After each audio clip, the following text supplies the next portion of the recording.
Timo? Oh. It's quite big choice. Gillian turns up, just like one of these electric cars, like for children.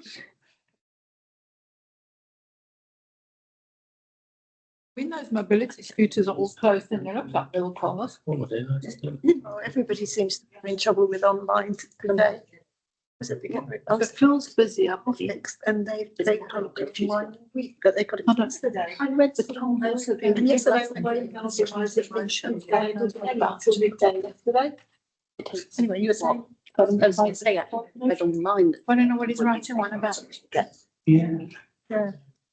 What committees? It was a BT, wasn't it? Yeah, they're just. I don't know, but then they realise that Kevin Jackson students, they just sorted out then because all he does and he was able to be a bill. Kirsten, can you hear me? Can hear but can't see. So you can hear me, but there's no picture. Okay. I think that's the best we're going to get tonight, I'm afraid. No, that's grand. Thank you. Go for it. Good evening, everyone. Before I hand over to the chair of tonight's meeting, I remind everyone here in the room we are now live streaming. We politely request that all participants wait until being invited to speak by the chair. If you wish to speak, please raise your hand. Once invited to speak, please preface your contribution by stating your name. This will help the mics lock in on the primary speaker and thereby maximise the sound quality for those watching at home. If you are watching, listening at home, and wish to participate in tonight's meeting, please turn your video on. If you are just observing, please turn your video off. Unless actively speaking, all those watching the meeting via Teams should have their mics muted. Members of the public are reminded that public participation is for questions only. Comments, suggestions or representations may be made at the discretion of the chair of the meeting. In case of a fire evacuation, the fire point is the marketplace. For this evening, there will be no fire drills. We'll now hand you over to tonight's chair, Councillor Raby. Good evening, everybody, and welcome to Tuesday, the 25th of November's Economic Development and Planning meeting. Item 1, do we have any apologies for absence? No. Thank you. Item 2, any declarations of interest? Charlie? Yes, for the gone pause, I've got my job, I've worked on that, so I will be abstaining from any. Thank you. Any others? I have a non-pecuniary interest in that I sit on the Western Area Planning Committee, and the Aldi application may well come before that if it doesn't go to the strategic. Thank you. Andrew, anybody else? In that case, moving on to item 3, which is to approve the minutes of the previous meeting held on the 4th of November. Thank you, Pat. That's Pat. Gillian, all in favour?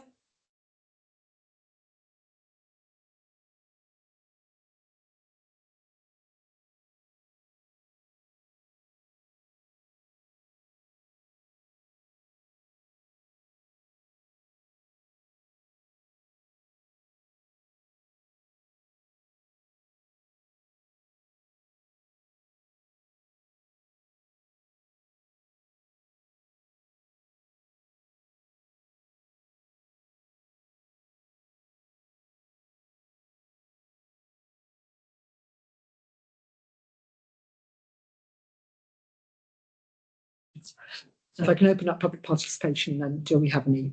Graham, do you want to just announce who you are, please? Sorry? Just say who you are and why. Yes, of course. I'm Graham Harrison. With the Chair's permission, I would like to fill you in for agenda item 13. Keep it brief, please. So go to my 3 minutes. Right, and I know I've got it on a single sheet. And the item here is to note correspondence to Brian Matthew MP from the Transport User Group and consider supporting the campaign. The basic issue is that the train services at Melksham at present are hideously unreliable, up to 14% cancelled on the day. And with the thin service we have, that is putting people off using the train, which does not do any good to the economy of the town whatsoever. Great Western are in an end of franchise, end of operation type situation, so they are doing very little. So we're raising this more thoroughly with our MP to get stuff done. This has been going on for a long time. And Great Western themselves, who we met, actually we met with Brian Matthew on Monday of last week, so he is very much with us on supporting of this, has said, look, the more support you get from the community and once there, hey, so much the better. The group is working on that there. I won't fill you in on all the large amount of detail I've got, which you've asked me not to do. Trains are important to Melksham. I probably don't need to tell the people in the room this here. They're particularly used by those people who cannot drive for various reasons or whatever, and they'll become all the more important as the town grows. I think there's some planning applications coming on tonight, and if those become houses of people there, we need to get people to the station, we need to get them on the train, otherwise that town gets even more clogged up than it is. So we're working very closely with Brian on this, and in fact with Sam on Brian's team.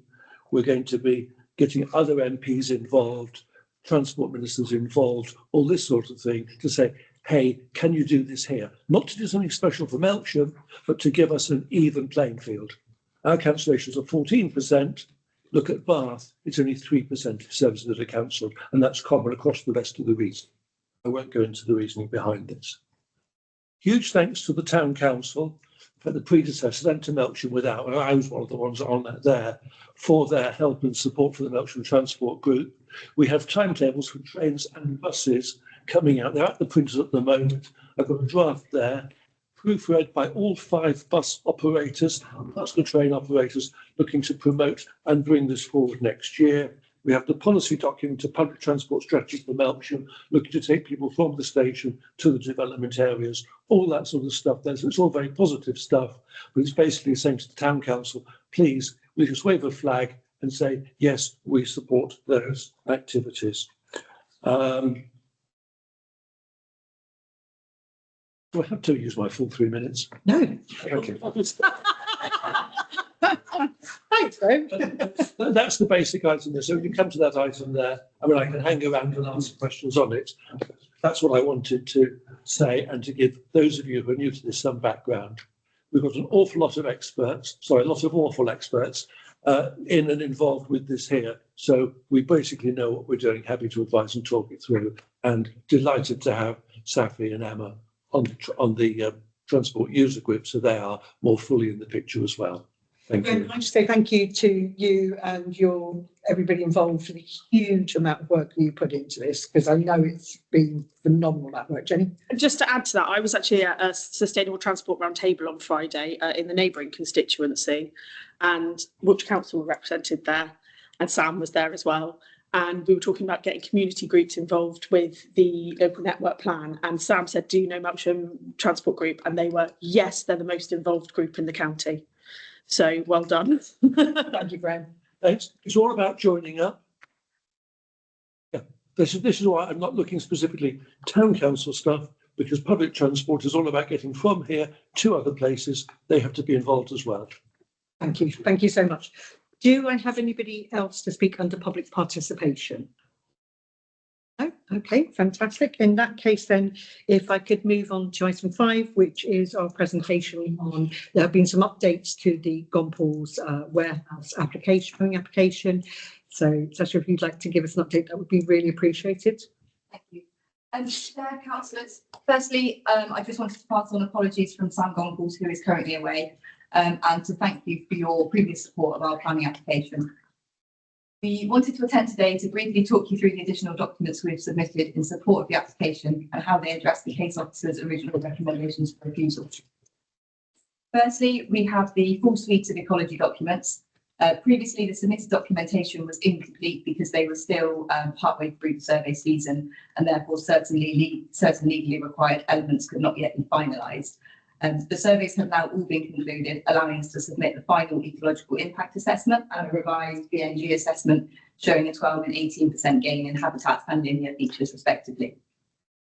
The submission of these completed documents now enables the council to carry out its assessment, ensuring complete legal compliance with the habitat regulations and satisfying the case officer's reasons for refusal. Detailed noise impact assessment has also been conducted.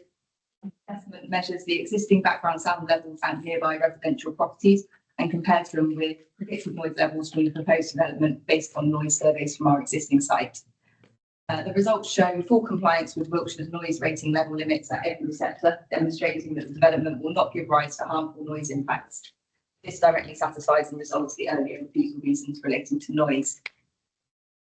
The drainage scheme has been revised in line with the updated landscape proposals to ensure the two elements work seamlessly together.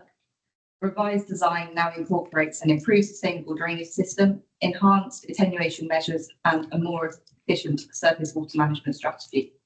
Importantly, the council's drainage officer has confirmed that he is satisfied with this updated scheme and has removed his previous objection, meaning the concern about insufficient drainage information has been fully addressed. Landscape has also been a key area receiving further enhancements.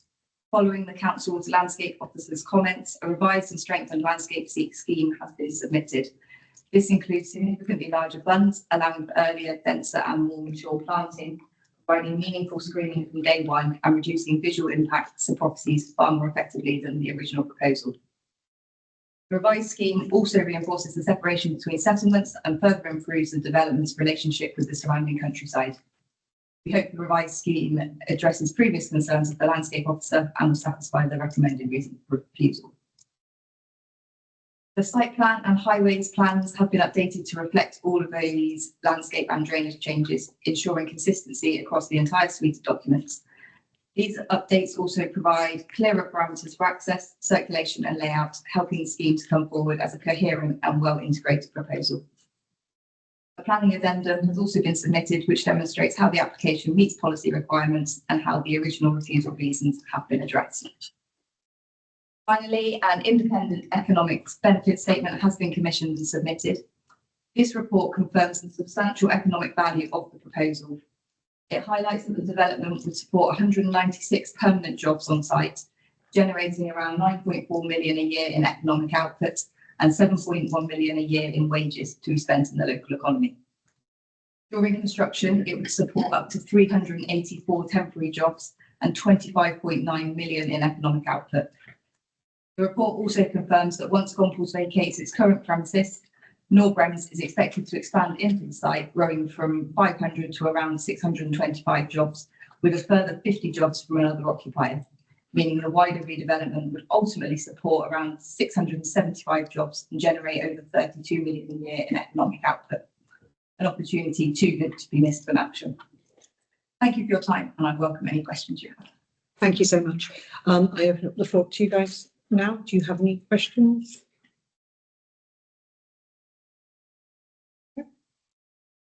Thank you in that case. Thank you very much. Moving on then to item 6. So our presentation from representatives from Aldi's development, please. Do you guys come up? Yeah.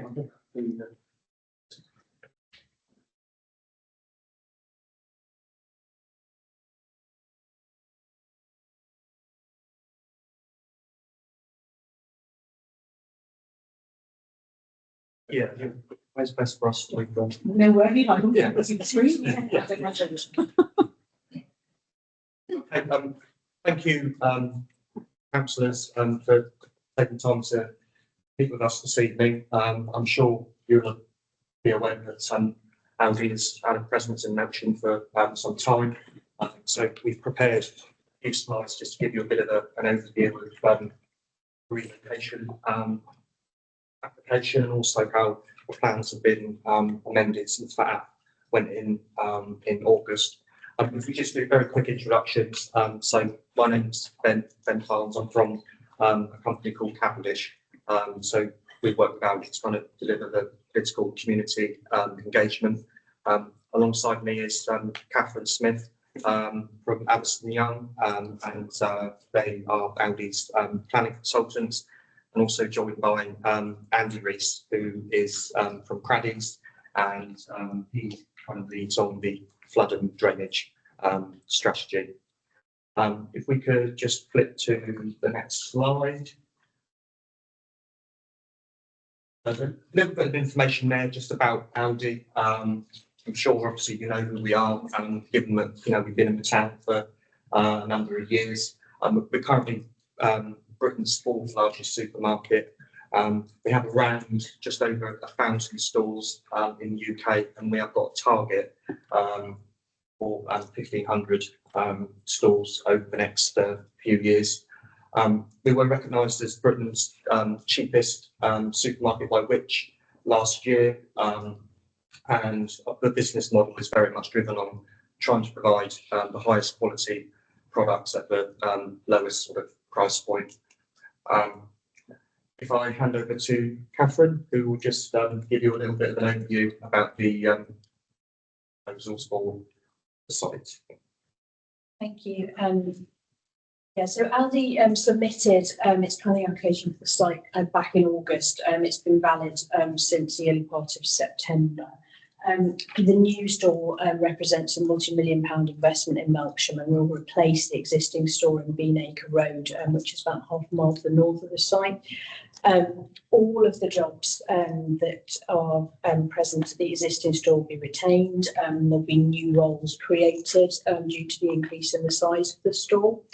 The new store will provide an enhanced customer experience with more space, better configured aisles and displays, bigger product range, modern efficient checkouts, more customer parking, including accessible spaces, parent-child spaces, and EV charging spaces. The store will take approximately 10 months to build, and the construction process will also involve providing employment opportunities for local people, and obviously the knock-on supply chain. The store would be of a modern design and construction using sustainable materials. It would achieve a BREEAM excellent rating in accordance with local planning policy, and it would feature roof-mounted solar panels, an air source heat pump, LED lighting, and refrigeration heat recovery system. Just have the next slide, please. Thank you. Obviously, the town council commented on our original plans back in September. We've recently submitted meta plans to the council at the beginning of November to address the comments that were made by the Highway Authority, the Lead Local Flood Authority, and the council's ecologists. The amended plans include a revised site layout, which you can see up there on the screen, which includes the addition of swales in response to the LFA's comments. The swales will be provided on the car park edge. I think you can just about see them there, just where the line of trees is along the edge of the car park adjacent to Bradford Road. And then there's a second set of swales right on the road frontage. Those would provide additional surface water storage for the site in accordance with the LLFA's request. The plans also propose dedicated pedestrian cycle access into the site, which you can just see on the right-hand side there, which rather than coming along Bradford Road frontage, it would come into the site on the eastern boundary. I think it's the northern boundary actually, but it's the right-hand side just there. A new updated landscape plan and the ecological impact assessment has also been provided, along with an updated BNG metric to reflect the changes to the layout. The planning officer has now reconsulted the LFA and the highways officers, and we're awaiting the comments, but we expect, or we hope, that we've addressed all the concerns that they raised. Okay, next slide. So in our updated flood risk assessment, we've identified throwing points, which the site is in flood zone 1, which is the lowest risk. However, the surrounding areas are zones 2 and 3, medium to high. And the latest EA mapping confirms that flood zone 3 does not extend into the Aldi site. A retail development is classified as less vulnerable. The finished floor level of the Aldi store is raised above the flood levels. Will be signed up to a flood warning and evacuation plan for staff and customers. So if there is an alert, the store would be evacuated. Surface water on the site will be discharged to existing storm sewer at a restricted rate, which is an improvement on what currently occurs. And on-site attenuation is provided to store the water in storm events. Sustainable drainage features, including permeable paving, swales, as Catherine mentioned, oil separators are included, pollution control. All drainage systems will be maintained by Aldi and all agents meet the MPPF requirements. As part of our flood evacuation plan, safe access and egress will be provided by the footpath, which is outside of the flood zone. I know there has been discussions about raising the level of the highway. You see that as potentially major works because it will take compensation area, it will require compensation in another area and potentially raise flood levels in other areas, which would need a much wider assessment, including potential flood modelling. Currently, we're proposing our proposals are as outlined. Can you explain what a swale is? Okay, a swale is it a posh ditch? It is a posh ditch which holds water and attenuates it and slows it down. Yeah. Where are they going to feed to on here? They'll feed into the drainage system, which is the river. Can we go to questions in the questions bit that's on the slide, because there's quite, I think, sure there's quite a lot of questions around the swale, but you're absolutely right to answer. So before we move on to questions, this is just an initial CGI of what the new store would look like. If we just could go on to next steps. So in terms of timescales, obviously you'll be aware that a planning application was submitted in August. We're currently, just responding to consultee feedback in the last couple of weeks, and hopeful that a decision will be made within the next sort of couple of months to enable us to sort of get on site next year. With the hope of getting the store opening all going smoothly next year as well, probably towards the end of next year. And with that, I think that goes neatly into questions. Please. So your swales, yes. Where are they going to feed into? So they'll connect into the drainage system, which is the sewers, which will eventually discharge into. But it's the river overflowing. Yes. That is raising the water level. So if the water level raises from the river, the swale's not going to drain anywhere, is it? No, but the swale attenuates the site. So the swales on the site will be outside of the flood zone. Yeah. I don't think anybody has actually got any objection to the store or anything like that. And I think all of the work you've done on the water egress from the actual site is great. Like I say, the site is going to be above the water level. The issue is the road. Yeah. We're only halfway through November, or 2/3 of the way through November. And that road has already spent 3 days underwater. 6 days closed. Yeah. So we've already had 6 days closed. Now, I mean, you sell kayaks sometimes in your middle aisle. So I'm sure if I get stuck, I can get out. But it's more an issue for you guys. You're going to lose a serious number of days per year. I mean, I've only lived in Melksham for 18 months, and that road in 18 months has been closed for a substantial amount of time. I mean, there's a road just a bit further on that's actually got barriers because of floods out. And I just think, I know you've mentioned that people have already said about raising that road. From my perspective, I think that's your only option from your benefit as well, because you're going to have substantial days of loss. Yes, and I think Aldi need to factor that in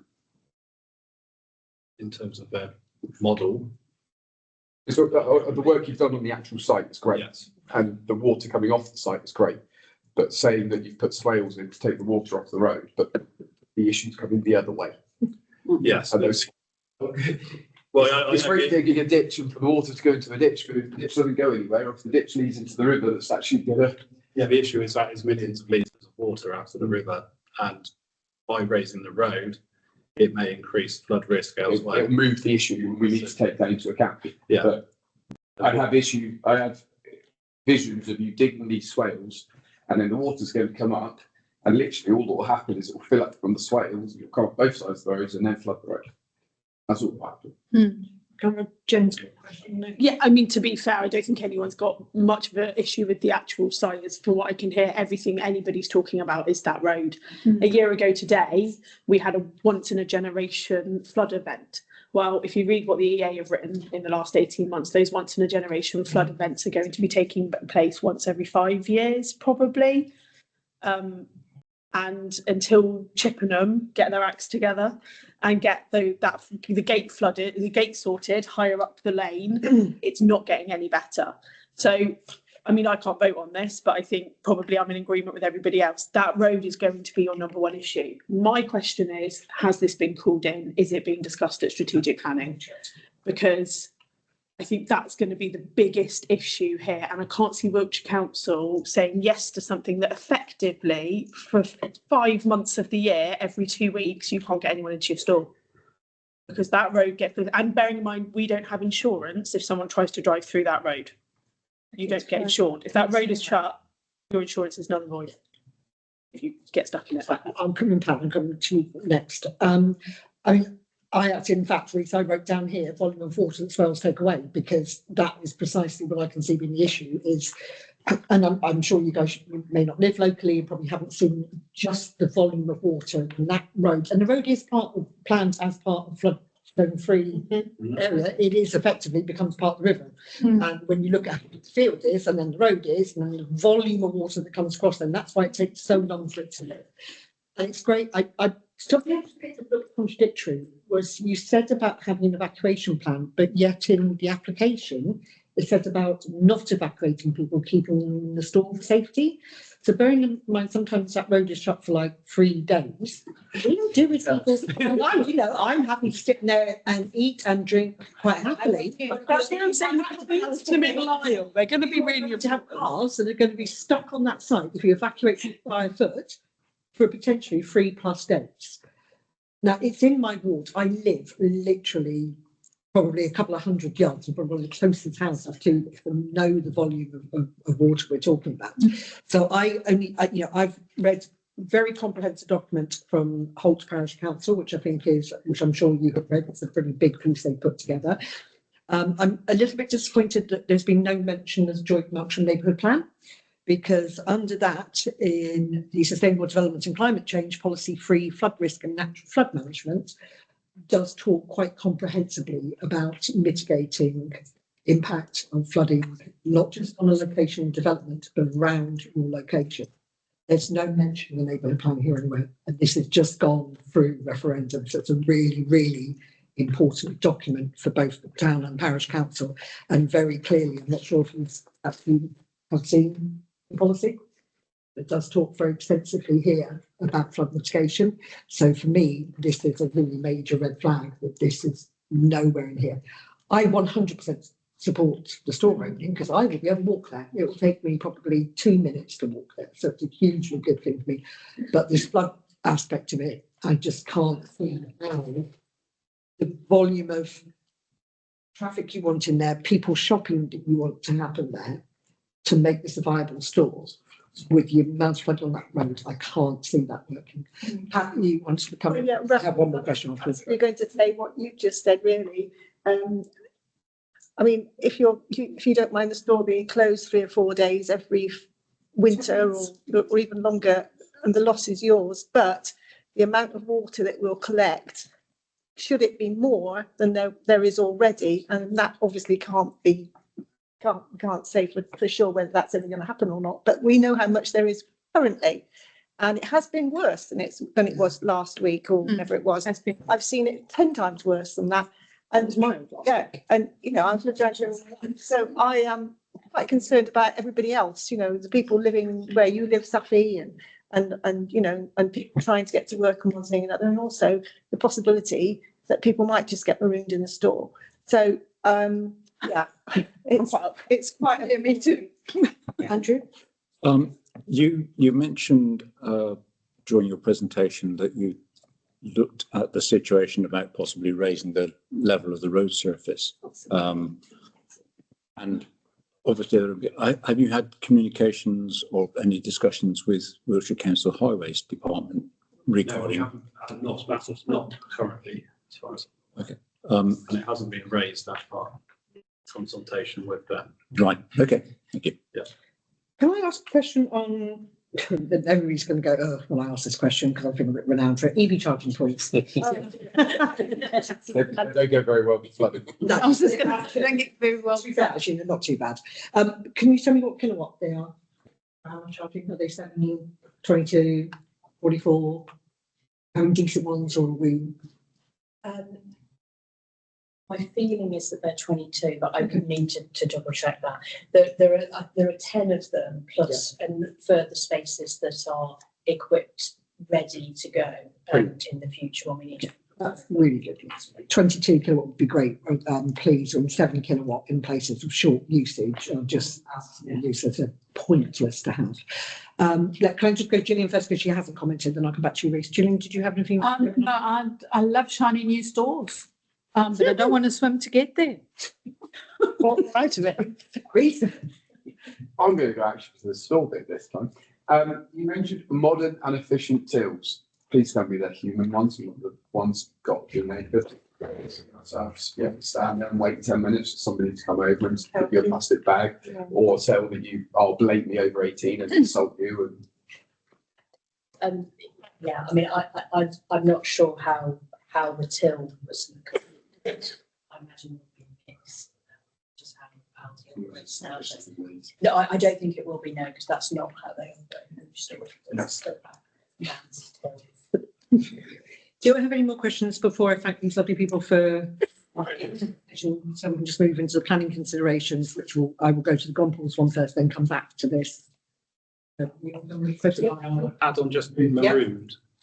As part of the flood warning evacuation plan, the school would be signed up to the EEA floodline. Yep. And they would be called when there's a flood alert. So then the school would, as part of that plan, the school would need to shut and evacuate. It floods so quickly. Yeah. Given how terrible the EA flood alerts are, that doesn't fill me with that much joy. You're unfortunately speaking to a room of people who have within the last 12 months experienced a mammoth flood in our town that there was no warning about. So it's okay. It's a little bit of the warnings came after the flood happened. Yeah. We were like, we know. Yeah. Andrew, just a personal experience. Just last Sunday, I drive a Land Rover, so I can negotiate a reasonable amount of flood water without too much difficulty. But coming back from Broughton Gifford direction towards Melksham, I encountered somebody who'd stored their car in the flood and helped to recover them. It was only about so deep, but it still causes problems. Thank you. I think it's worth noting, touched on it just a moment ago, the fact that this problem is not going to happen as part of the redevelopment of this site because it would just not make any development viable. It's a huge amount of infrastructure works. It would be a massive engineering project to raise the level of this road, and it would require more land than just the site because you've got to have additional land for compensation. Because the water that if the flood storage you're taking away by raising the road has got to go somewhere. So it makes it very difficult for us because obviously it's not something that we could readily resolve as part of the development because it isn't as simple as literally just raising. I think we all fully appreciate that it's not your primary responsibility to deal with the localised flooding issues. It's more making sure that you are fully aware of it, and also that if you haven't already had a dialogue with the Highways Department, it would be useful to discuss that possibility. So. And I will just come just very quickly on that, Jenny. And I think this comes back again to me, though, back to the Joint Melksham Neighbourhood Plan, which clearly says that any development that has a potential to worsen surface water flooding, which those swales potentially could do if we're just passing water back round and round and round. This is a big deal for me that our policy, our core policy, is not mentioned at all and seemingly hasn't been taken into account. I was just going to mention, because in many cities, particularly the one that's 15 miles down the road of Bath, they've actually done some incredible work with digging down and getting companies to pay to dig down to become floodplains. So Southgate car park floods. The whole point of the bottom layer of it is it floods, so that they actually, the city doesn't flood. And actually, maybe, I'm not saying that you guys are in any position to do that, but actually that is the beginnings of where we need to start with Wiltshire Council, of getting them to look at actually getting companies like yourselves, who probably are in a far better financial situation than some other companies, apart from maybe housing developers, to actually start looking at intuitive flooding decisions. I'm not saying that would work here, but we've got to start some blue sky thinking around flooding. It can't just be, I agree, I'm not sure putting the road up is actually helping, because as you say, it just pushes the problem further down towards Holt, and Holt will then have a problem with it. So it's actually, how do we start looking at mitigating flooding in a reasonable way that other places are already doing? So the rural areas need to start looking at doing it as well. If there's no further questions, I'm going to move on to actual planning applications, and we'll obviously very shortly come back to this one. That's okay, everybody? Thank you. Thank you very much. If you want to hang on just in case something comes up. In that case, I'm going on to item 8, which is our planning applications. So this is 8.1, which is application 2024114426. So this is basically the updates to the planning application for the land south of the A365 Bath Road and west of Turnpike Garage for the new warehouse for Gompels. Obviously, we have supported the application with concerns previously. So I'm looking for in terms of where we sit in terms of the changes to the updates rather than the actual application, but the updates that we have seen for us. Do I have anybody who has anything on those, Charlie? I would like to say that I think, there has been a lot of listening to residents on what concerns are. For instance, putting in the mature trees for landscaping. How much the residents agree with that happening is another matter. I do think that they have done a lot to kind of try and negate some of the concerns I think that residents and councils have said about. And I think that's actually quite a positive step and something that we should probably keep in mind. And obviously, I just remind everybody again, obviously we are not the primary consultee on this. This is in Melksham without Parish Council, but obviously it does affect us directly with employment potential. Anybody else? And we can sit on the same comments we've made previously in our same support of the application with the concerns we've had.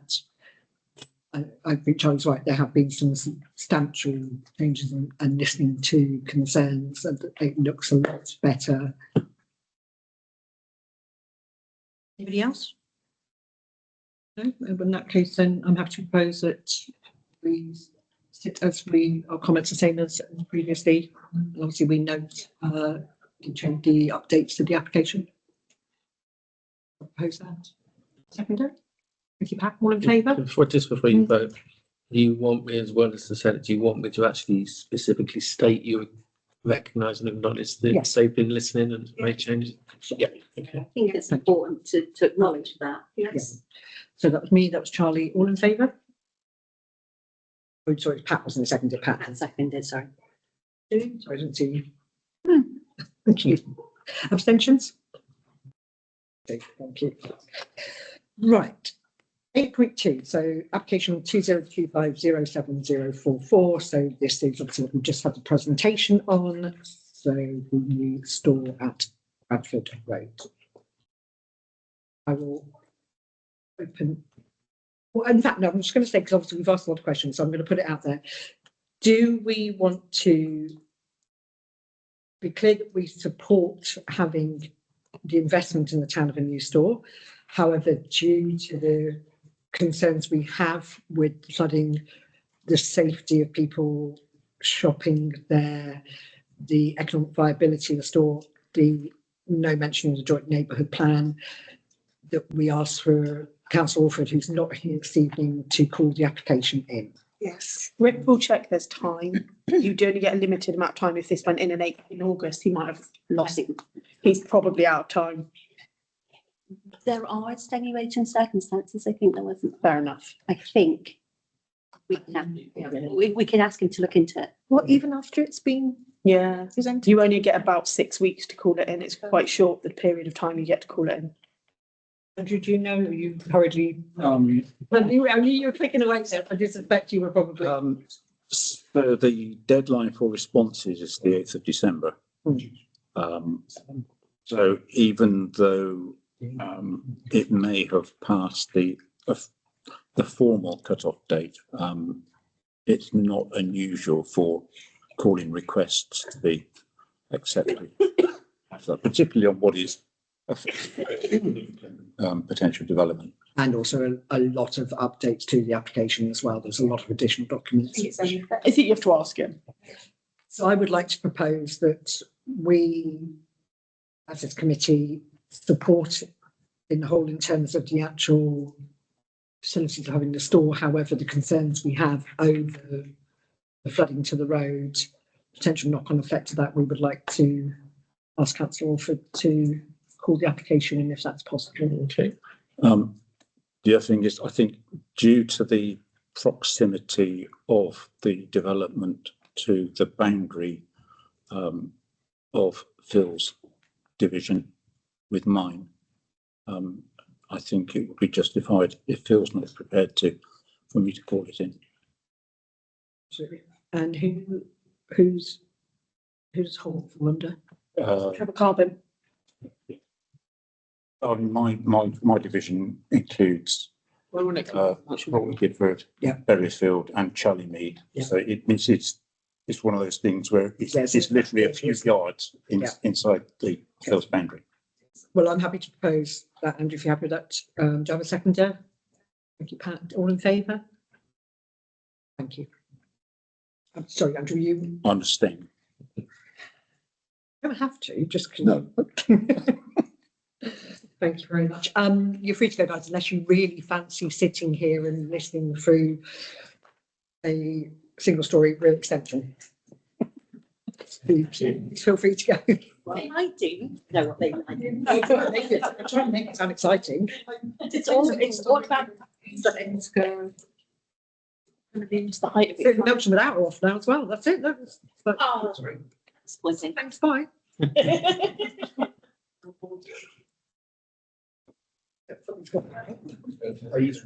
probably just sulking. Everybody's gone offline now as well.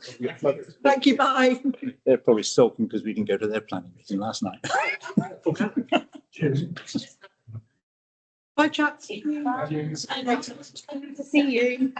See you later. Right, going on to 8.3, which is application 2025-08141 for 22 West End. So this is the division of a dwelling into residential and parish use. So this is not affecting the church. This is the house. Yeah. Who's ours? Well, it's at the end of West End, and it's the one where the father lives. That narrows it down. I love your description sometimes. It makes absolutely no sense as to where it is. Does anybody have any information on what the parish use is? There is none. Parish, I think the church, basically, when the church stopped holding services here in Melksham and they came under Calm, so the parishioners have their own space here, because at the moment, with the church out of use, their services are held in Calm. So I think it's like if there was going to be community type events going on, that's how I read it anyway. Always down for more community spaces. Yeah, the parking issues aren't going to be any worse than they are now. Anybody willing to propose this? Well, thank you, Pat. Do I have a seconder to Pat? Thank you, Andrew. All in favour? Thank you. Nobody, no. Thank you very much. Next one is 8.4, which is 20250863 Sunflower Nursery, the Manor Academy. This is to note only, so they're basically demolishing an old mobile building. So that's to note. 8.5 is application 2025086889 for Berkeley House, Longleys Lane. And this is for a turkey oak to reduce the lowest branches to the east over Lee Grove Gardens by 1 to 2 metres to good growth points as feasible. Yeah. Do you imagine that? Yeah. Julian seconding, all in favour? Thank you. 8.6, which is 2025084885 for 3 Corfe Road, proposed replacement single-storey rear extension and pitch roof. One already there. Replacement. Yeah. Thank you, Gillian. Do I have a seconder? Thank you, Charlie. All in favour? Reece? Thank you. First, quickly around. So application, so it's 8.7, which is 2025085884 for Gladstone Road, installation of an air source heat pump to side elevation dwelling. Wow. Could I just, does he need a planning application for an air source heat pump? Yeah. Yes. Is it? Because it's a fixed of a side. As a learning opportunity for me, because it's nothing. I looked at this one. There's nothing. It's not like a restricted No, I think building. if it was like a development, obviously it sits within the development application. When you're fitting to the outside of a house, It's more. I'm just worried that this is the first one we've seen, and it means that we've only had one air source heat pump installed. we have had them. That's the only one I've seen. It's a bit hard to put retrofit into homes. SLT pumps. People try and find other ways of doing it. Andrew? My comment would be, and it's more of an observation for the house owner, that they need to make sure that their installation is up to scratch. Thank you. Well, I'd hope that they are, whoever is undertaking the work is. Gladstone, it's a maximum 5-year-old house. Yeah. So it will have that installation. That doesn't actually mean anything because mine was a brand new house and I had no insulation from the bottom floor up across 3 floors. So they had to come in 12 years later to put in the insulation because they didn't even know they hadn't done it. And that was across the whole estate. So, yes. I'll take back what I just said. I was just double check they have the insulation. So in that case, then do we really? No, yeah. Thank you, Pat, for you have a seconder. Thank you, Charlie. All in favour? Thank you very much. 8.8, which is application 2025. 2 of these, I presume it's because different sections of the wall. So this is 08572 and 08573 for 4 Farmhouse Court. So this is, to be fair, unless you've been up there, it's just a beautiful piece of wall around these houses, these gardens. Really, really lovely. So actually, I think it's really positive to see that. I would not believe the fuss when those houses were built about that wall. Oh yeah, it was. Oh yeah. Because the builders, the developers would have just swiped them down because they were in the way. But yeah, there was an awful lot of fuss, and it was just, anyway, they're still there, and I'm not surprised they've fallen down. Well, I'm happy. So how can they're falling down? They need. They're about They're old. 250 years old. Yeah. I'm happy to propose Yes. 8.8. Julian seconded. All in favour? Thank you. And then 8.9, which is 08573. Charlie's proposed, and I'll second it. All in favour? Same thing. Yeah. It'll be different. One is different wall. No, it'll be because it requires planning permission and also listed building. as well. One bit falls, Gillian, the other whole wall is in. It's also to do with the listed building as well. Yeah, you're right. One's listed building, one's planning. Yeah. Right, going on to, which one's this one? Oh, right, hang on a minute. Well, everybody, let me just go to first one, the second, so 8.10. Right, so 8.10, 8.11. 8.11 has been withdrawn, so if you could just scrub that a second. 8.10. So this is the House Order Planning Commission for application 2025088849 for the Butler's Quarter, Longleys Lane, for a proposed pair of garden pergolas. And I can only presume they realised they didn't need listed building consent or something, presumably, if they'd withdrawn it. That's next to Longley's house. Yeah. I can't see a height in it. I can see all the dimensions. Well, there was a comment actually on it saying because it's not even attached, it wasn't going to be attached to the house, so they didn't need permission because If it's It's under, going in the garden. if it's under 2.4 metres. well, it's not that because it's a listed building. If it was going to be up against the building, they would have had permission. Oh, yeah, but this is for the actual pagodas. I can't, it's 4 metres by 3. Yeah, they don't need it, they don't need it for the actual planning part, but even just the listed building. They don't Yes. need that either. Because it's a structure going into within the curtilage of a listed building. It requires listed building consent. Oh, hang on a minute. No, Andrew's just said they've withdrawn the listed Yes, the building. listed consent. building consent has been. That's what I just said. Has been withdrawn. Yeah, I didn't think they needed. But according, consent because- 09018 has been withdrawn. 08849 is still active. Yeah, they So were- they want permission for the actual pagodas, but they don't think they need the listed building. Correct. consent. So the problem is there's no height on the pagoda. so on the planning website, For everyone else. 09018, which is the planning consent, has been withdrawn. All right, you got the wrong way around, Yeah, Andrew. yeah. No, 09018 has been withdrawn. That's why Andrew's got on the screen. Yeah, so that's the planning. The 09 is So- listed So building. that's the listed That's a building one. listed building. Yeah, 09018 is listed it's building. a listed building. 08849 is the planning application for the actual pergolas. Oh, I know why. I think because on the proposal, both of them say proposed pair of garden pergolas, but don't. Yes. But one is a household planning permission, the other one was a listed building consent. It's the listed building. They may have got it They the got wrong the way round. numbers the wrong way round. Yeah. I think they They've got realised. the withdrawals the wrong way. They've definitely withdrawn it. It's on the Wiltshire Council. So We have to go with what we have in front of us. We can't make a change around what. If you look at 09018, the comment on there is that it will not be physically attached to the building, therefore does not appear that the LBC is actually required and the application should be withdrawn. That's on 09018. Don't think it's on the other one. So. We have to go with what we have in front of us. I think that regardless, I think I don't perceive there's any objection. No. No, there wasn't. So, Reece, this picture here, Yeah. I think this is them trying to show how high the pergola is because they took a manual. Yeah, but there's no measurement. There's. Yeah, I reckon he's 6'2". So they've- I can't see what picture you're showing. You do- Yes, they've got that one, which has got measurements for width and length. So this one here, the east elevation's got a person standing in it. Yeah, Yeah, but how tall is that person?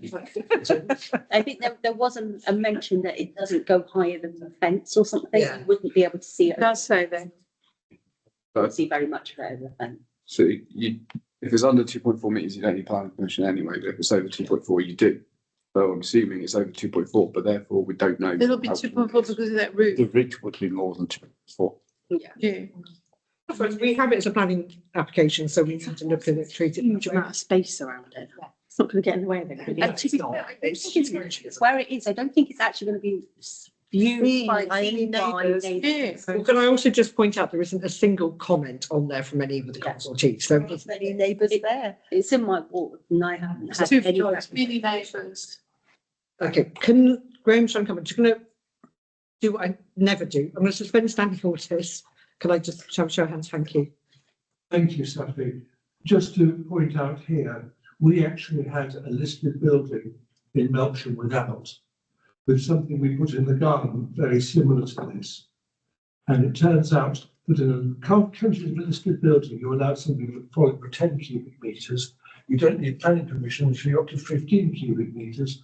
Therefore, it is likely to be within those two volumes, and which is likely to need the listed building consent and not the planning application consent. Thank you, Graham. Shall we reinstate standing orders? Thank you. I mean, it is, if you know, again, if you know Farmhouse Court and know where this is, I mean, it is, there's nothing overlooking it. No. Farmhouse Court, which is the closest houses to the Butler's quarters, they don't overlook it because there's a great big, huge wall. Those walls are Just that's all it is. I'd like to propose it. Thank you, Charlie. Yeah. Thank you, Julia. Second, all in favour? Thank you. Against? Abstain. So I've just got the. Right, going on to planning decisions now. And we have to note, so 9.1, which was application 07413, 5 Farmhouse Court. So this was the solar panels, was approved with conditions we didn't object. Application 06042 for Melksham House.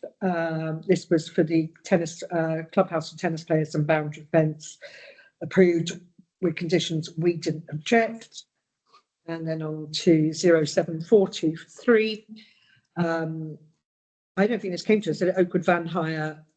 Yes, it did. MTC. I couldn't find it anything, because I don't think it did. I thought we had done because we talked about storage containers and how many of them had. It's retrospective. Yeah. Yeah. Is that the respective one? Well, yes, I know we have had Oakwood then, but I couldn't find this particular application number. That's fine. It was approved with conditions, so. And What we discussed was the container site in Waitrose. That's it. Yeah, this is the one. That's this one. Sometime last We month. discussed that. Right, so Jenny's patiently sat here and Charlie, so we'll go to the LH Fig, so Local Highways and Footways Improvements Group. So the first one is 10.1, which I will hand over to Charlie. This is the Eastern Way Refuge. Yeah, so I think we've spoken about this before when I put through as a proposal. We're needing funding now. So the proposal went through LHP. The proposal was that there was a change of refuge leading across on the Snowbury Lane, leading across between estates to make it a safer walking and cycle zone, especially for children going to schools. It's gone through LHB, who've done a pedestrian survey stating, yes, it's needed. And we need to get its contribution of 6,000. 600. 6.5. 6.5, sorry, just over. So I would like to propose that we do support it. We take the money from solar money, if possible, because we do have that money available. There is a rather lot of it. And this is what I would class, because it is a safety issue and one that will be used for the community of all various ages, that it would come under being able to be used by that. Can I ask how much of, so we had £5,000 budget for LHP, allocated for 2024, 2025. How much of that we used? To be honest, I don't know, because unfortunately, when I was going to ask David, he's been on leave. I haven't had a chance to ask it. I can provide information on that. So, our current year 2025-26 budget for LHV contributions is £5,000. We have received an invoice for £10,000 as our financial contribution towards the footpath works between Sandbridge Road and Maple Close. And this particular project was discussed and agreed at LHFIG, and it was then revealed by Councillor Alford at the area board meeting that he didn't believe that Melksham Town Council had sufficient budget to fund the 6,600. So at the area board meeting, the decision on whether to carry it forward and approve it or not was deferred for reference back to Melksham Town Council about its ability to contribute to the funding. The only other thing I would add is that on a practical basis, it's unlikely that the project will be completed before the end of the current financial year. And that's It can't be, because it can't go through area board until the 18th of March. No. Yeah. So it will definitely be in the next. So area board obviously are waiting for our approval of this. So does it need to come out to, do we need to set out this year's budget? Yes, because we will need to say we have the money for it and where it will be coming from. So, which is why I would suggest saying solar farm money for it, especially as it is the benefit of the community as such. I'm 100% in favour of using solar farm money. I think it's a really good use of it. I also think we should be using solar farm money to fund the Sandridge one. They're both within perfect distance of the solar farm. I know the whole of Mansion is covered. Practicalities on it is, yes, it won't get approved at area board until at least the 18th of March. But I think it needs to come out of this year's budget because I said it on Monday at full council. We are chronically underusing our LHVIG stuff. We're having big LHVIG. We're doing big projects like the Sandridge Road one, although bearing in mind the Sandridge Road one was put in almost 2 years ago. More than that. Yeah, and it's been stuck in probate. Yeah. We're not using LHVIG in the best way that we can, and the parish uses it significantly better than we do.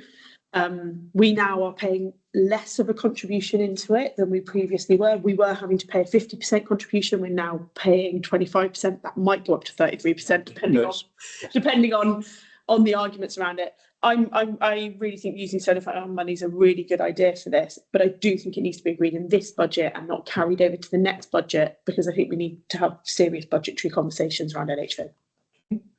Yeah, actually, kind of going on what Jenny says, I mean, along Snowbury Lane will also need to be a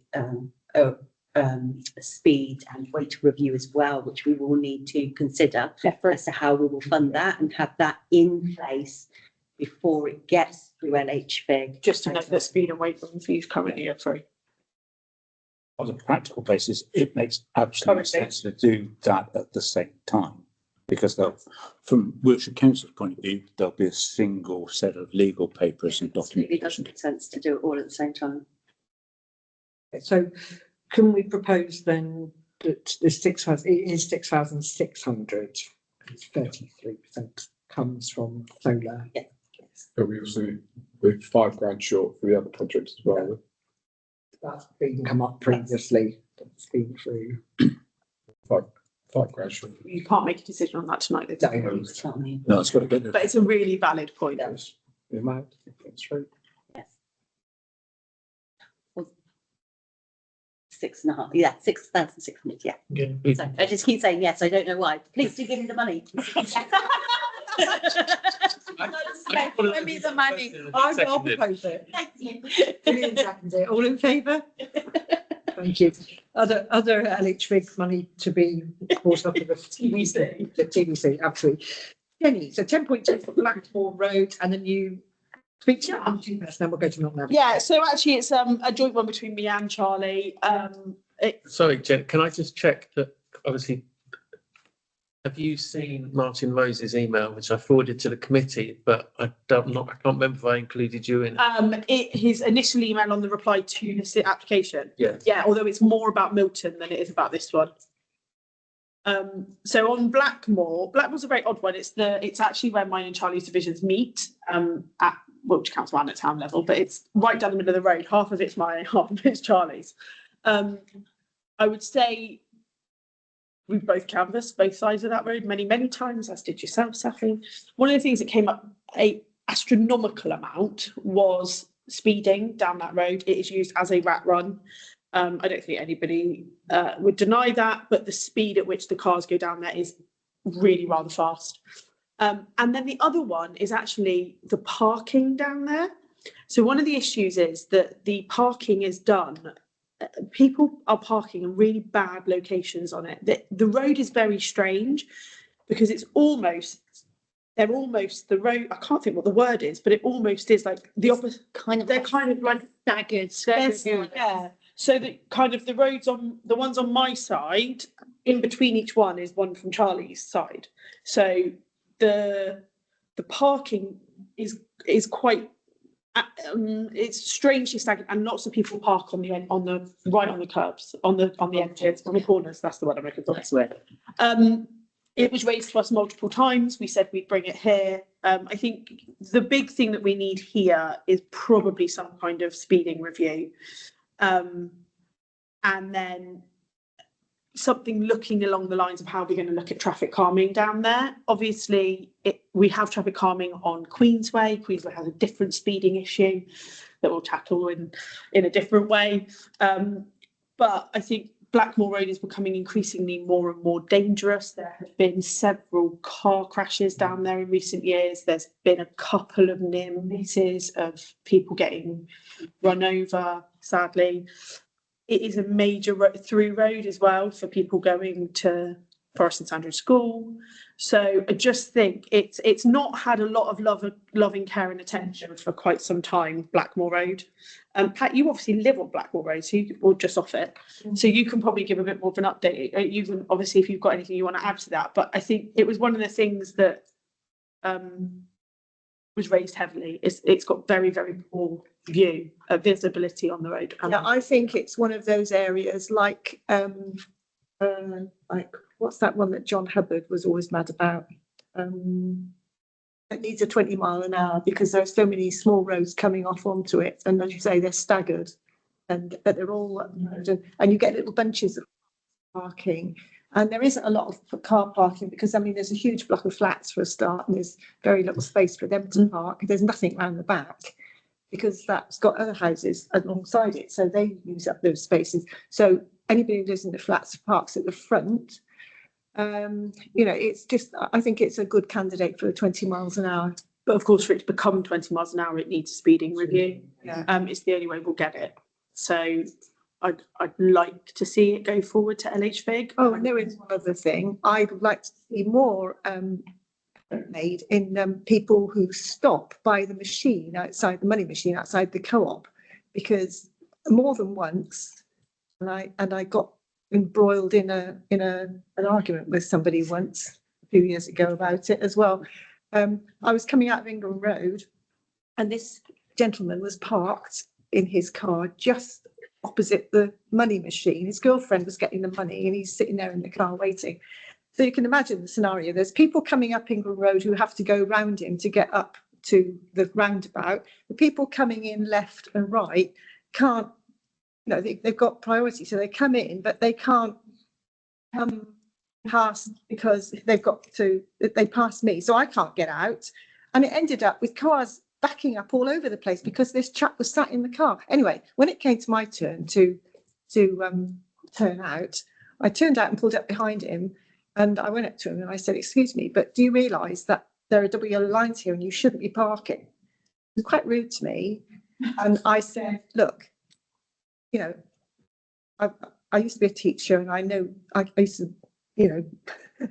I'm not telling you what I thought. Him with a firm hand. The story is that anyway. I said, "I'm going to report you to the police," and I went off, and I didn't think any more of it. Well, not after a couple of hours of calming down. But anyway, the police did go and see him. They rang me up the next day because what he had said to me was actually the crime, but not that he was parking where he shouldn't have done. But I see people doing it all the time, even now. And I mean, there's never anybody around that you can do anything to it, apart from a couple of times I've said, "Can you please paint those double yellow lines again?" Because they get pale. Can I just say, calling it a money machine, I love. Oh, well. Cash money machine. That's my new thing now, money machine. The people that were waiting, that were all there, we're talking to girlfriend, they all looked round at me and I didn't care. Can I just say, I'm glad I always go in the car park. Andrew's now terrified to use the cash point, the money machine. I was going to say, I having seen, obviously, Councillor Alford led the charge in terms of 20-mile-an-hour zones in part of our wards. I would just like to see more just around the town. I think residential areas, there's absolutely no requirement for residential areas to be 30 miles an hour. Well, your next one, Union Street's coming next. So, is this potentially a bigger thing? Because obviously, I've raised concerns about Eastern Way. And obviously, we've got major development going on the other side, which is going to cause a thing we looked at there. I haven't seen, I know the police in the last year, I think, have done one speed awareness or speed mobile situation. At the moment, I'm just checking, there are no registered mobile speed locations within the town. So there's nowhere that they're actually allowed to go and set up the the situations. Is there a bigger project here to be done with looking at Melksham as a whole, or investigating the issue of speeding within Melksham? And maybe we need a like town speed watch, like I don't know, like the So I don't think you're wrong. I think you're absolutely right. The concern is for us to be able to change speed limits, we have to have it in a certain, we have to have the data in a certain way for Wiltshire to even look at it. So we have to have it on these, on the speed. Metro counts. That's the one. So we need the metro count, but there's two, isn't there? And actually, Andrew, we were in a meeting the other day where Martin Rose was talking about the other version of it, but even just the initial speed ones. I don't think what you're saying is a bad idea, and I don't think having a neighbourhood speed, a neighbourhood watch. The one that we've got Neighbourhood by speed KGV people. though, we've got a SID that's been at KGV. We own the SID. Yeah, but that SID's only supposed to be in one place for 4 to 6 weeks, and they need charging. That one hasn't moved from KGV. So you're meant to, that's actually owned by Melksham Town Council, but you need to move them to different locations, and you do the SID and the metro count at the same time, because what that does is it gives you different types of data. And strangely, actually, if lots of people are going over the speed limit, they won't drop the speed limit down. So actually, if the majority of people are going at 36 miles an hour, they'll actually say, yeah, it still needs to be a 30. That is being reviewed at a different level. But I think it's really important that, because I really agree with you, but I think that's slightly different. I'll explain how it happened in my ward. So, and the reason why we got a 20 in Southbrook and that whole area was because actually the speed surveys that were done there by SIDS and by Metro Counts actually proved that the average speed that people could safely travel was actually well lower than 30 miles an hour. So conversely, you have to prove that the road is naturally slower than naturally faster, which sounds completely mental. And it's backwards, yeah. But It's more just the fact that the SID hasn't moved for 9-10 months. But that's definitely one for. Well, that's board day. moved every few weeks, as you say. We just they are there as a reminder to people. Can we just keep to these for the moment? I don't disagree. It absolutely is a bigger piece of work, but let's deal with the ones we've got on the table tonight. And we have our strategy day coming on Saturday. What we have to make sure with the SIDs is the data is brought back here. There's no point in having a SID and doing. You do have the data brought back here. I was just making the point publicly. I'll let you carry The on. reason you haven't for a while is that I think I've mentioned this before. I assumed that with the SIDs it was very easy to download the data. It isn't. No, I know. It requires 3 of them to go there with a ladder and actually climb up. And that's why you need 3, because it's right next to the road. So you have one person on a ladder, one person holding the ladder, one person making sure that they don't fall into the road when there's a juggernaut coming. And obviously with the situation we have with the amenities team at the moment, it's just not been possible. That makes sense. Hopefully we're making strides in. Maybe it's a discussion to have with. Okay, can I just, in that case, can we take to Gillian? Sorry, Gillian, we've all rattled on like. Let's go back to Blackmore where we started. Yeah, thank you. If they're busy with Blackmore, there is another problem in between the Blackmore Road and Malvern. There's a little alcove that people go speeding down with their motorbikes and knocking off old ladies and people walking along with. Yeah, everyone knows about the ninja who drives around town. The police are very, very aware of him. And it just needs a bollard in that way, and then nobody's going to drive down there with their motorbike. Unfortunately, the bollards don't stop them. Yeah, and he would still do it. Where's that? I know Blackmore and Malvern. Yeah, I know where Malvern is. There's a little gap between the buildings, and if you had a smart car, you could drive it down there, but people go speeding through there to go, instead of having to go around. More attention next time I go around there. I can't actually. So it was raised to me by one of the residents that is in that alcove right at the bottom on the right-hand side, just before you get to that little. Yeah, I've got Is it one up by me, and the bollards don't stop them. They just. Well, then 2 bollards. Three bollards. We need the bike ones. Thank you.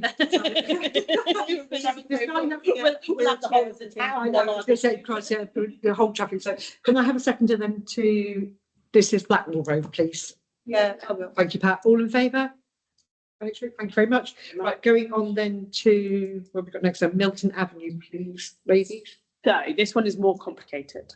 Okay.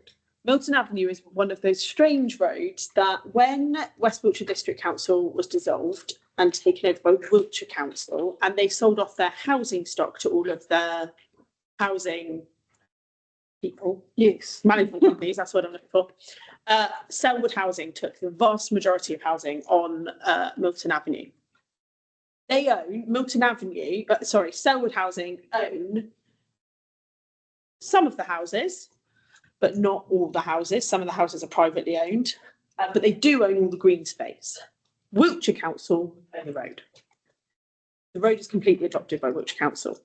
The issue being, obviously, these houses were built in the 1950s, maybe a bit earlier, 1930s, and were obviously not designed to have sort of cars that we've got now, which what leads to it is huge numbers of people parking on the greens. The greens basically don't exist anymore. They are just mud piles. Yeah. The only bit of parking they did have that Selwood removed and built 2 houses there. The parking there is so poor that I have a video of a fire engine trying to get down the road and not being able to get down the road. Now, luckily, it wasn't a life or death situation and they didn't barge the cars out the road, which is what they'll do if it is. And they were helping an ambulance who had struggled to get down the road, but did manage it to help an elderly person out of their house to go to the hospital. It creates a really big safety issue down there. The road is very, very tight. We went up on, myself and Charlie went up on, it was like a random afternoon and it was horrendous. This was raised to me by a resident who lives in Milton. Actually, Selwood Housing, he was prepared to pay to get his bit outside of his house turned into being parking. And Selwood was so kind that they put a lamppost in front of it so he couldn't do it. So Selwood are not the kindest when it comes to things like this, but we've raised these issues around things with Fuller's Close, and they've said no to it in Fuller's Close because actually Fuller's Close is only about 30% Selwood and it's beautifully beautifully made up. This is not that. These are mud traps. They are not nice, pretty green areas. And I think down there as well, I did look it up, it's about 80% Selwood. It is significantly more Selwood than it is private housing. But it is a complex one because it's... the reason I wanted this to go through is because Selwood have... I've actually got Brian Matthew involved in this as well. Selwood are being quite tricky in even responding to us. But for some reason, they're really good at getting back to Wiltshire Council. And I think they're quite happy to do co-production with Wiltshire Council and do things with Wiltshire Council, so long as it's economically viable for them, which is why I wanted to take it forward. Right. This problem has come up several places all over town. I'm thinking of Mills Road, the Mills Road wars there, parking wars there, and Somerset Crescent, and I could go on. But anyway, there are places where there are these mud patches, and I have put forward, I mean, I can remember once having a discussion about the Mills Road one, and saying, nobody plays on that green. Okay, it's nice to look at, and it would be a shame to lose it, but it would solve the problem if even part of it was made into extra parking. It would make it safer as well, because at the moment, you know, people are arguing about you scratched my car and all that sort of stuff. So that is the answer to the problem. But as you say, Selwood own those pieces of land, and trying to persuade them to part with them, I don't know why they're so difficult. Like I said, kids just don't play on them. The only that the people who live in those houses have been there so long, all the kids are grown up, and there aren't even very many kids around there now. I mean, it's not like they're needed. I mean, you know, when those houses were built and people first moved in, there were loads of kids. Now there are none. The only thing I'd say about the Mills Road ones is they are patches of grass about as deep as these tables. They're not even big playing. They're not playing. Yeah, just grass verges. They're just grass verges that are not even grass. Yeah, they wouldn't be a loss. And there are lots of places like that all around town. I mean, the thing is, all those houses were built a long time ago, or within the last 50 years ago, and they're just not. I think they're a bit older than that, Patty. So yeah, some of them. But I mean, the idea that children are going to play on them is just so outdated now. Things have moved on. And as much as I hate to say, let's make a car park out of that bit of grass, it seems to me to be the solution. Let's face it, 50 years from now, maybe they'll be ripping up the tarmac and letting it all grow again. I don't know, don't care. But anyway, we've got the problem now. In that case, can I propose, unless anybody's got anything further on this, that we support pushing this to LH to be looked at? So I'm happy to propose it. Do I have a seconder? Yeah. Thank you, Charlie. All in favour? Yeah. Thank you very much, everyone. Thank you for bringing it to us. Next one's a quick one. Item 11, this is just the temporary road closures to note. So past Dutch Lane, Network Rail finally tidying up the embankment along there, which has been one of my big issues with some residents on that part of Melksham. Church Walk and Westlands Lane. Church Walk, doing what? Was that the open reach one? Westlands Lane is in Oh, you mean down the bottom bit by the Clearance of properties and associated works, open reach. Yeah. Also, I don't know. Westlands Lane isn't in town. Westlands Lane isn't in the town. So it's Closed. can't remember where it is. Westlands Lane, it's where Amsterdam. What's this? Right, we had one. Yeah, We had it come to us asking to close for one night, Yeah. or advising us it was closing for one night, and everyone turned around and said, "Oh, it's not going to affect the Christmas light switch on, is it?" And we said no, but the signs have gone up as 5 nights. So it's that one, is it? Okay. Oh, It's for the stretch of road outside the old library. Well, then they're going to have to pull up the sign for that night. It's not the sign, it'll be the work. yeah. I think If the road's shut on the night. 11 o'clock, it said. Although of course it's shut. It does So the make- TRO came in for one night, but it's actually, the signs have gone up for Oh, 5. you mean down at the bottom of Lowbourne? Guys, we just want time, please. I will pass it on my way home and I'll send a photograph of it and we can check the details. It might be a different. Andrew can have a look at that tomorrow first. That'd be worth checking if it's right, if it has any impact on the Christmas light switch on, we need to know. Right.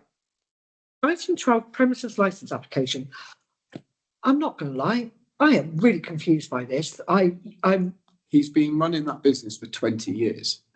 So who?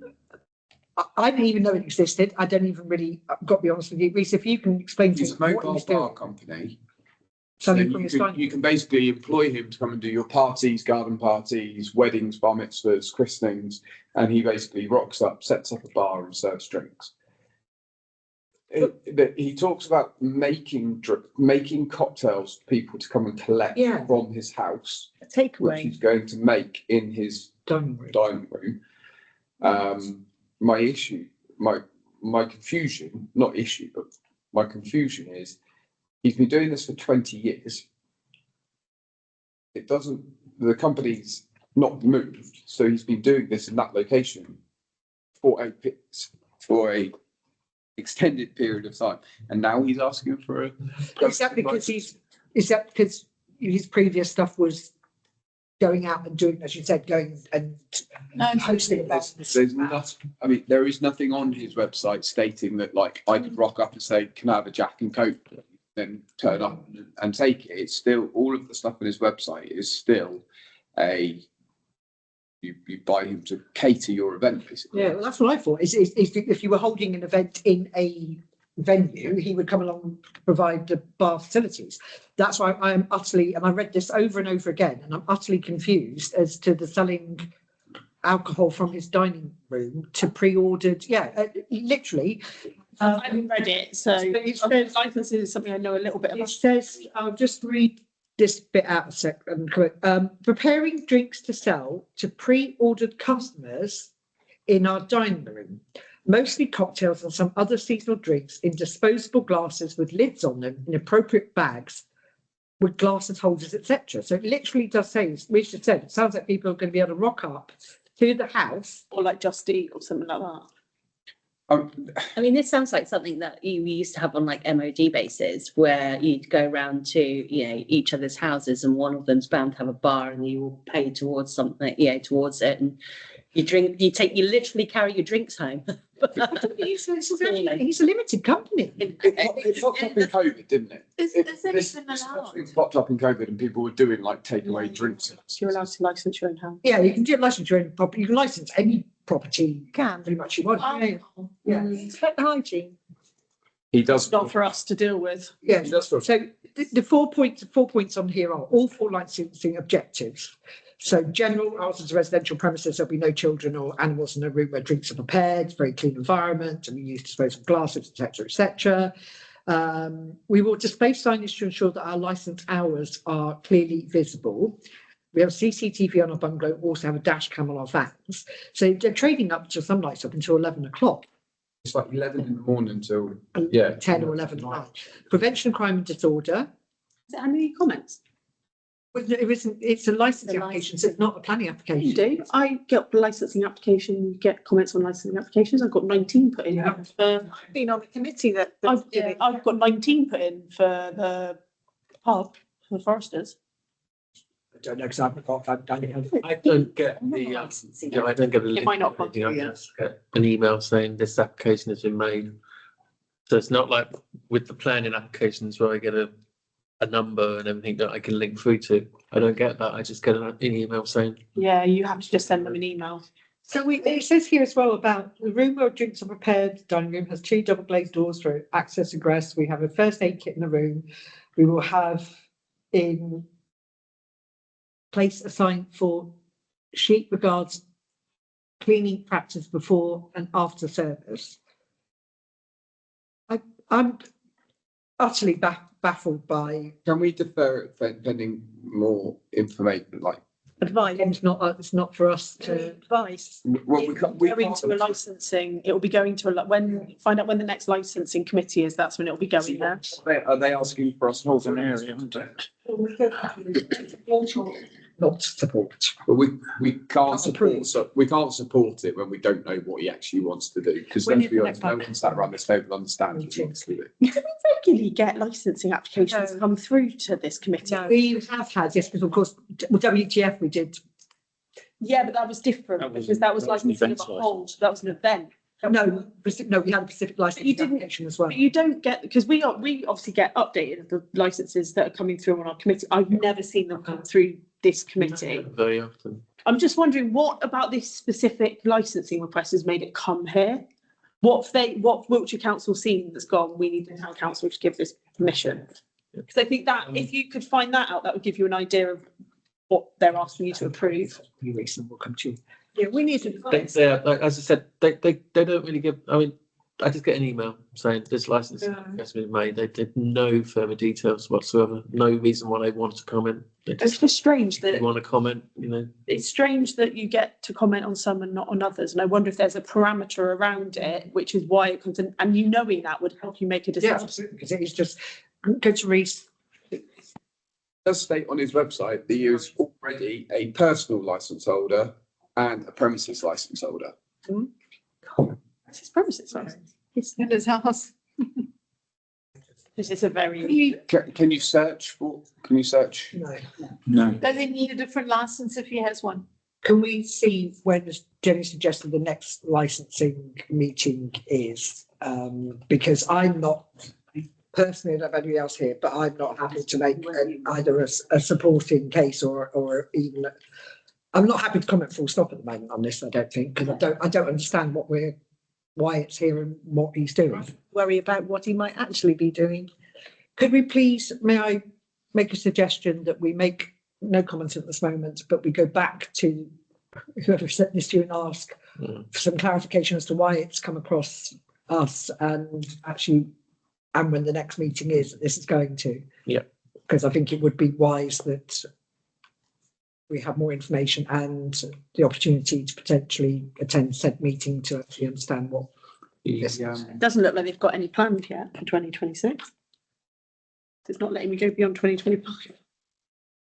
No, we get weekly lists as a Wiltshire County, weekly list through. That's typically got a dozen or so applications for that. You know, I'll let Andrew go back and it's a very odd one. Yeah, and actually clarify what, why, wherefore, because I'm baffled. So if we can move on that one then.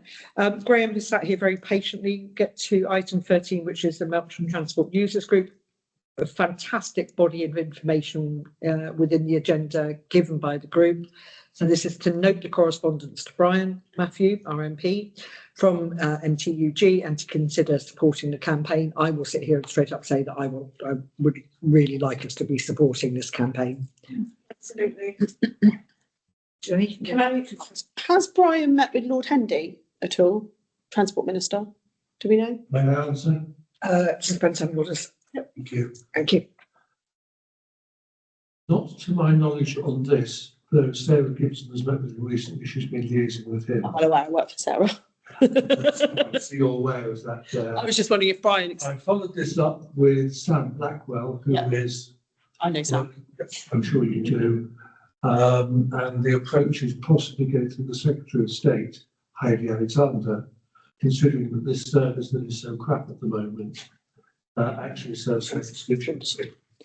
I just wondered because so Lord Hendy, just people who may not know, is the Transport Minister in the Lords, but his big thing is rail. So his entire background is he worked for many years in rail. He also happens to live very close by. So he's from this part of it, this neck of the woods. And I'm just aware that in the southwest, the Melksham station is not currently as a priority. And I think we need to find a way to push that further up the list. That is a good recommendation. I will take that back to Sam. We haven't had other contacts as well who know Peter Hendy. Yeah, I mean, he's brilliant in all fairness to him, but I just think to get it, because everybody is saying that second line is the thing that's desperately needed to open up the southwest to more rail investment. You are utterly correct with that. The immediate thing is to sort out the reliability issue. You have at the moment an extremely thin service, but people will use it. The problem is that when one of those thin trains is missing, there's a 2-hour gap to the next one, and people get isolated at that beautiful spot of Melksham Station. Thank you. Can I reinstate standing orders? Thank you. I would like to move that we support the work that Melksham Transport Users Group are doing alongside of Brian, and that we publicly state as such. So I'm happy to propose that. Take whoever seconder, and that's everybody in favour as well. Thank you. Last one, parish steward job. Just quick to go back to the licensing one. I just had to look at the email. They've asked the comments by the 15th of December. And our next meeting is 16th, so we might be able to get a slight extension on that. So we can get some clarification and bring it back to the next one. Yep, that sounds like a good plan. Thank you, Andrew. Parish steward jobs, Pat. I did call in the office this morning, so you might already have it on your list, but I walked through the Melksham Art Gallery back of the subway this morning on my way back from the garage after having left my car there. And I was that's the first time I've actually seen all those paintings. They're absolutely amazing. And I think, first of all, we'll end up saying welcome to the Melksham Art Gallery at each end. And secondly, could somebody go in and sweep up all the leaves that are pushed, obviously blown in from both ends in the middle, because there's a lot. They do, to be fair to parish steward, and again, because it's my ward and know it really well, they do actually regularly go down there. So, but the problem is at the moment, it's every volume, and there is a sign in the subway with a QR code that tells you all about it. Yeah, but I want to see somebody's chalked on the wall, welcome to Melksham. You know, they've got the painting on one bit of it as well. I'd like to as you come from the railway station. This is Melksham Art Gallery because it is really good. One of the pieces of art is the background for Caroline Le Quinn, who works for Wiltshire Council, and anytime I meet with her, I just want the piece of art. It's the most incredible piece of art, and I'm like, how do I buy incredible? Like, can I cut this piece of it? Sadly, it's gone because that's the nature. So they change sort of every 2 to 4 weeks. As well, we're going down there regularly, so I tend to go down and take pictures regularly. When you've got a car and you've got to walk, you see more. Painting the lines outside the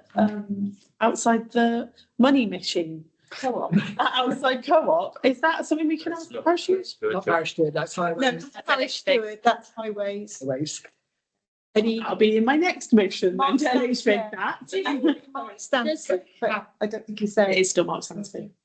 Does the steward, sorry, they don't do the cleaning of the drains as well, they do? No, so drains, if you, That's on my wills, yeah. yeah, so I've reported, because there was one that popped up outside Dorothy House, Saturday, so it's that one. They, to be fair, they are working round a lot of them, because where did we feedback, Jen? Where did I tell you? I can't remember. No, but the last one, Okay. the last one I fed back, there was a tree coming out of the. It's nice in the tree. I did mention the small tree when I emailed Ian last time. Yeah, they are getting round and obviously did the entire length of Bath Road and High Street, everything. It's only recently to clear all the drains through there. ID Verde were out today sweeping up the leaves into the High Street. When I was first a Wiltshire councillor, or first a town councillor, they used to go around regularly all the time, and it was one of the things that Lady Jane cut out to save money, was you've got to ask if you want something done now, and that's why there are so many drains blocked and probably adding to the flooding as well. Well, that's why they've just been doing them, though, to be fair. That's why they did all along, pretty much from Wetherspoons all the way down, because of the flooding. That's what they will have. So we have our permanent list that our steward has, and to be fair, they are out and about a lot more than we've seen them. So unless there's anything specifically different, yes, the underpass is a good one. We know about bus shelters, we know about BT green boxes. Bus shelters are actually, well, you and the assets and releases, weren't you, when they're bringing them in-house? Yeah. Yeah, so we're a bit more control over this cleanliness and those as well. In that case, guys, that is meeting closed. Thank you very much. Thank you. Just to add to your flag collection. Look, I've got 7 flags. I'm disappointed, should anyone be watching. I don't have a pirate one up yet, but yes. I can get that sorted. You would. No, but have someone put it on a flag. You might as well, they might as well do it last for the mansion. I was just going to say, what kind of flags are up there right now? So we've got We've got 2 Gay Union. Pride, we've got It's look, we do have Pride, but it's also a piece. They've also one that's a piece flag as well, I believe. Tonight. Man United. We have Man United, we have Arsenal, we have 2 Union Jacks and 2 St George's. On lights posts. You need to get the Wiltshire flag up. It's not mine, it's Wiltshire. Huh? Flag up. What is it on the Wiltshire flag? No, it's a Buster. It's a bus. It's a Buster. It's not a good Buster, really. Buster. Couple of. We've got one if it wasn't even. Great. Get the alarm.